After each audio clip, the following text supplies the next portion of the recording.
Hello students, आज हम कर रहे हैं कक्षा 8वीं पाठ 4 युगों का दौर, विकास और ह्रास। इसमें देखिए क्या कह रहे हैं कि जो चीन, ईरान और यूरोप जो थे वो क्या थे, इनका संपर्क क्या था, बहुत बढ़ गया था। और सबसे बढ़कर क्या है, ये पूर्व समुद्रों की तरफ बढ़ने के लिए क्या है, वो शक्तिशाली हो गए थे।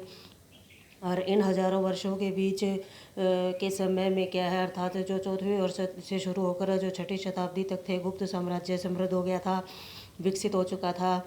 इसे भारत का क्या है, स्वर्ण युग भी कहा जाता है। स्वर्ण युग के ख़त्म होने से पहले ही क्या है, जो कमज़ोर और जो हास थे उनके लक्षण प्रकट होने लगे थे। उत्तरी पश्चिम से गोरे हूण के दल ने क्या है आने लगे थे, और वे बार बार वहाँ क्या है वापस उनको खदेड़ दिया जाता था, भगा दिया जाता था, लेकिन वे धीरे धीरे उत्तर भारत में अपना मार्ग बना लेते थे।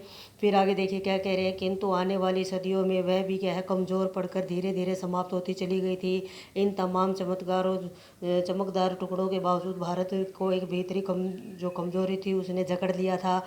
राजनीतिक प्रतिष्ठा के साथ साथ क्या है, रचनात्मक जो क्रियात्मकता होती थी, जो हाथ से की जाती थी, वो भी प्रभावित होते दिखाई पड़ रहे थे। उत्तर भारत की जो अनिश्चित स्थिति से बचाव हेतु बहुत से कलाकार, लेखक और जो वास्तुशिल्पी जो दक्षिण में जाकर रहने लगे थे। लोगों के दक्षिण को क्या है, शक्ति राज्यों ने क्या है रचनात्मक कार्यों के लिए ऐसा अवसर दिया था कि जो उन्हें किसी दूसरी जगह पर नहीं मिल सकता था।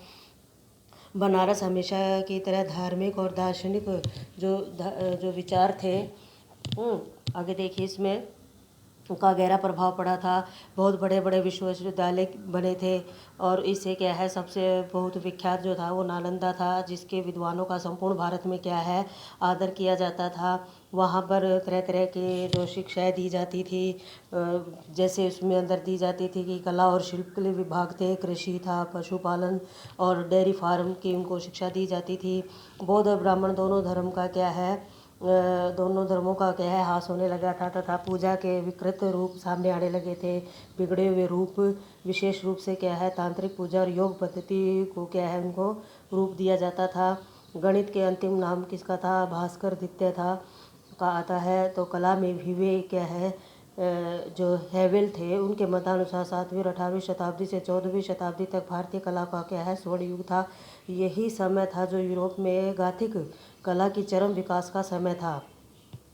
तो इसके क्या कह रहे हैं कि जो इसके क्या साथ क्या था, इसमें लचीलापन था और अपने को क्या है ढालने की क्षमता भी बची रहती थी, इसलिए वह भी क्या है बचा रह सकता था, लेकिन विचारधारा और संपर्कों का लाभ उठा सकता था और कुछ विशेष दिशाओं में प्रगति भी कर सकता था। किंतु यह प्रगति अतीत के कुछ अवशेषों से जकड़ी हुई थी और निरंतर क्या कर रही थी, बाधित कर रही थी, नुकसान पहुंचा रही थी।